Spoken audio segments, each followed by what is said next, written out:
Shalom, जय मसीह की। आज के मनन के लिए जिस वचन पर हम ध्यान करना चाहते हैं वो है यूहन्ना, उसका 3रा अध्याय और 3रा वचन। आइए मेरे साथ में इस वचन को पढ़िए। यूहन्ना की किताब उसका 3रा अध्याय, उसका 3रे वचन से लेकर और 6ठे वचन तक मैं आपके साथ में पढ़ता हूँ। लिखा है, यीशु ने उसको उत्तर दिया, मैं तुझसे सच सच कहता हूँ कि यदि कोई नए सिरे से न जन्मे तो परमेश्वर का राज्य देख नहीं सकता। निकोदेमुस ने उससे कहा, मनुष्य जब बूढ़ा हो गया तो कैसे जन्म ले सकता है? क्या वह अपनी माता के गर्भ में दूसरी बार प्रवेश करके जन्म ले सकता है? यीशु ने उत्तर दिया, मैं तुझसे सच सच कहता हूँ कि जब तक कोई मनुष्य जल और आत्मा से न जन्मे तो वह परमेश्वर के राज्य में प्रवेश नहीं कर सकता। क्योंकि जो शरीर से जन्मा है वो शरीर है, और जो आत्मा से जन्मा है वो आत्मा है। मेरे भाई और बहनों, कई बार यूहन्ना 3:3 इस हिस्से के अंदर जो बात लिखी हुई है कि तुझे नए सिरे से जन्म लेना अवश्य है, इसको मान लिया जाता है कि ये एक पेंटिकॉस्टल टीचिंग है, पेंटिकॉस्टल कलीसिया की टीचिंग है, और इसलिए ये सारी कलीसियाओं के लिए नहीं है। विशेष करके जो ट्रेडिशनल चर्चेज हैं वो इस बात को ज़्यादा महत्व नहीं देते और कहते हैं कि ये पेंटिकॉस्टल कलीसिया की टीचिंग है और ये हमारे लिए नहीं है। लेकिन मैं आपको आज इस बात को आपके सामने रखना चाहता हूँ कि ये पेंटिकॉस्टल टीचिंग नहीं है, बल्कि ये प्रभु यीशु मसीह का वचन है।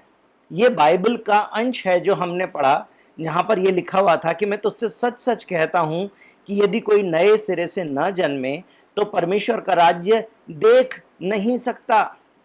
उसमें प्रवेश करना तो बहुत दूर की बात है। बाइबल में लिखा हुआ है कि यदि नए सिरे से जन्म ना ले, यदि वो बॉर्न अगेन ना हो, तो परमेश्वर के राज्य को देख भी नहीं सकता। निकोदेमुस एक फरीसी व्यक्ति था, एक विद्वान व्यक्ति था, एक अधिकारी व्यक्ति था, समझदार व्यक्ति था, प्रतिष्ठित व्यक्ति था। लेकिन रात के समय में आया, क्योंकि दिन के समय में शायद उसको सारी भीड़ के साथ में घुलना मिलना अच्छा ना लगता हो, शायद उसे इस बात का डर लगता हो कि उसका जो गुप्त विश्वास है वो सबके सामने कहीं प्रकट ना हो जाए। मुझे नहीं मालूम कि उसका क्या कारण रहा होगा कि वो रात के समय में प्रभु यीशु मसीह से मिलने आया था, और उसने इस बात को प्रभु यीशु मसीह से पूछा था कि ये जो तू चिन्ह दिखाता ये तो परमेश्वर की तरफ से हो सकते हैं, ये तो किसी इंसान की तरफ से नहीं हो सकते।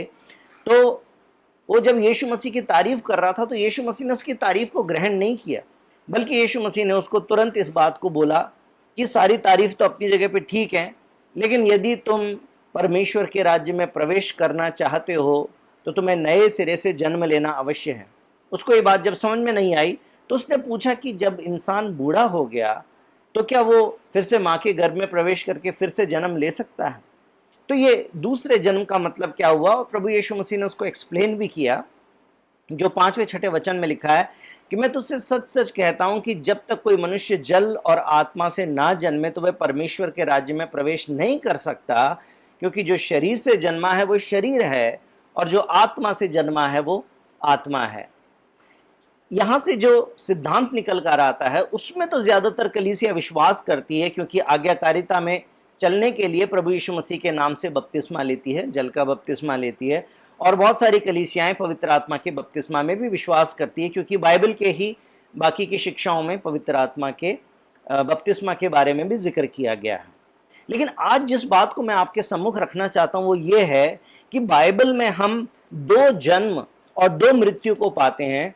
और बाइबल के एक जानने वाले बड़े विद्वान व्यक्ति ने कभी इस प्रकार से कहा है कि जो 2 बार जन्म लेता है वो 1 बार मरता है, और जो 1 बार जन्म लेता है वो 2 बार मरता है। कौन से 2 जन्म? एक तो शारीरिक रूप से जो हमारा जन्म होता है, जिस प्रकार से हम नॉर्मल तरीके से माँ के गर्भ में से जन्मे हैं, लेकिन उसके अलावा जिस नए जन्म का जिक्र यहाँ पर निकोदेमुस से प्रभु यीशु ने किया था, जब हम अपने पापों को अंगीकार करके, अपने पापों को परमेश्वर के सामने मानकर और अपने आप को परमेश्वर के सम्मुख समर्पित कर देते हैं और कहते हैं कि प्रभु हाँ मैं पापी हूँ, मैंने पाप किया है, प्रभु जी मेरे पाप क्षमा करिए और प्रभु यीशु मसीह मेरे जीवन के स्वामी बनिए, और इस प्रकार से प्रभु यीशु मसीह को अपने जीवन का स्वामी करके ग्रहण करते हैं। हम पवित्र आत्मा को जब ले लेते हैं तो वो एक नया जन्म का अनुभव है। नए जन्म का जो अनुभव है ये पेंटिकॉस्टल नहीं है, बल्कि ये बाइबल की शिक्षा है। और पानी के बपतिस्मा के बारे में तो हम सभी जानते हैं, हम सभी उसको मानते भी हैं, लेकिन मैं आपको एक बात बताना चाहता हूं कि दो बातें मैं आपको बता दूं। पहली बात जो मैंने अभी कही कि दो जन्म और दो मृत्यु, जो दो बार जन्म लेता है, यानी शरीर में भी जन्मा है और आत्मा में भी जन्मा है, तो वो एक ही मृत्यु का सामना करेगा, वो है शरीर की मृत्यु। सिर्फ शरीर मरेगा, शायद 25 साल में, शायद 50 साल में, शायद 75 साल में, शायद 100 साल में, मुझे नहीं मालूम कितनी उम्र में आप इस संसार को छोड़ेंगे, मैं इस संसार को छोड़ूंगा, लेकिन इस मिट्टी के शरीर को इस संसार में हम सभी छोड़ के चले जाएंगे, ये बात सच है। लेकिन जो दूसरी मृत्यु है वो है, यदि पापों की क्षमा नहीं पाई तो ये जब हमारी जो आत्मा है, शरीर तो इस मिट्टी में मिल जाएगा, लेकिन ये जो आत्मा है ये जब आग की झील में डाल दी जाएगी, वो दूसरी मृत्यु है। और इसका जिक्र दो जगह पे हम पाते हैं। एक रोमियो 6 उसका 23 जब हम पढ़ते हैं तो वहां पर लिखा है कि पाप की मजदूरी तो मृत्यु है। वो मृत्यु जो है उस संपूर्ण मृत्यु का बखान करती है जो शरीर की और आत्मा की दोनों की मृत्यु है। परंतु शरीर की मृत्यु जो है वो तो नॉर्मल बात है, चाहे वो इस संसार का अविश्वासी व्यक्ति हो, चाहे वो विश्वासी व्यक्ति हो, चाहे वो एक पापी हो, चाहे वो एक संत हो, उसका शरीर तो मिट्टी में मिलेगा।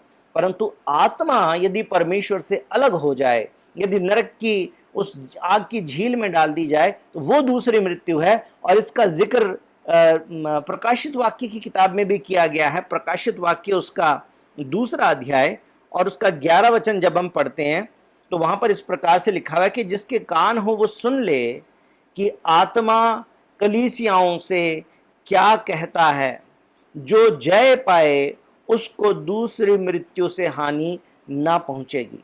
तो इस बात को आप समझ सकते हैं कि दो जन्म हैं, दो मृत्यु है। एक शरीर का जन्म है, एक आत्मिक जन्म है, क्योंकि आत्मा पाप के कारण मरी हुई अवस्था में है। लेकिन जब हम प्रभु यीशु मसीह को अपने मुक्तिदाता के रूप में स्वीकार करते हैं, उसको ग्रहण करते हैं, पवित्र आत्मा हमारे अंदर आ जाते हैं, तो हमारी आत्मा का नया जन्म हो जाता है।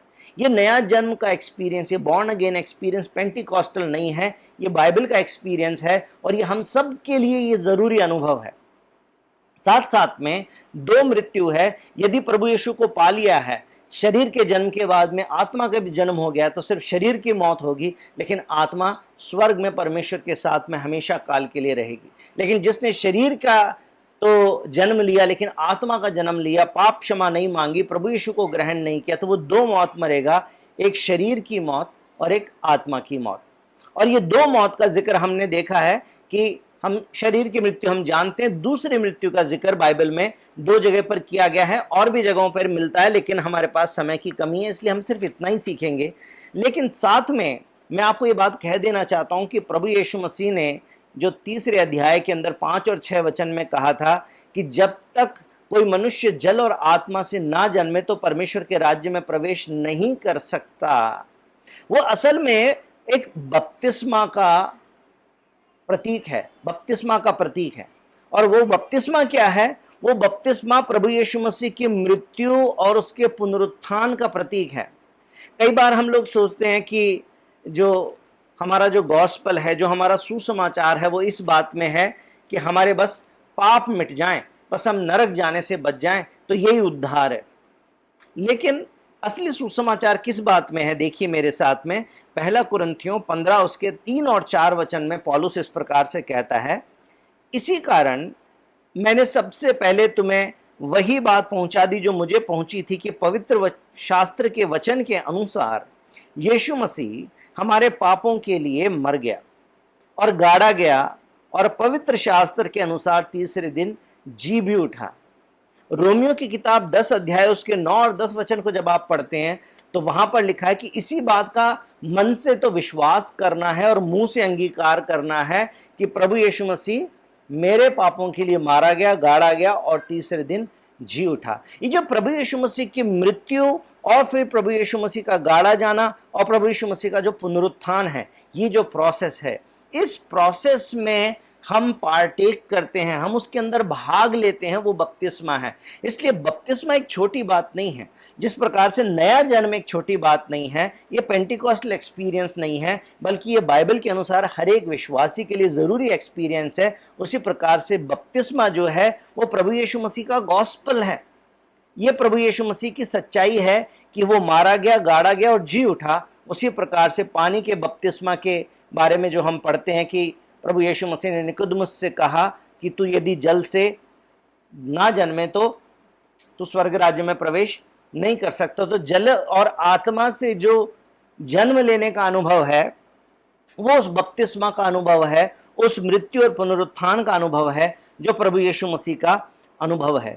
इसलिए सिर्फ चंगाई की बातें ये सुसमाचार नहीं है। चंगाई यदि हमने पाली तो वो विश्वास काफी नहीं है।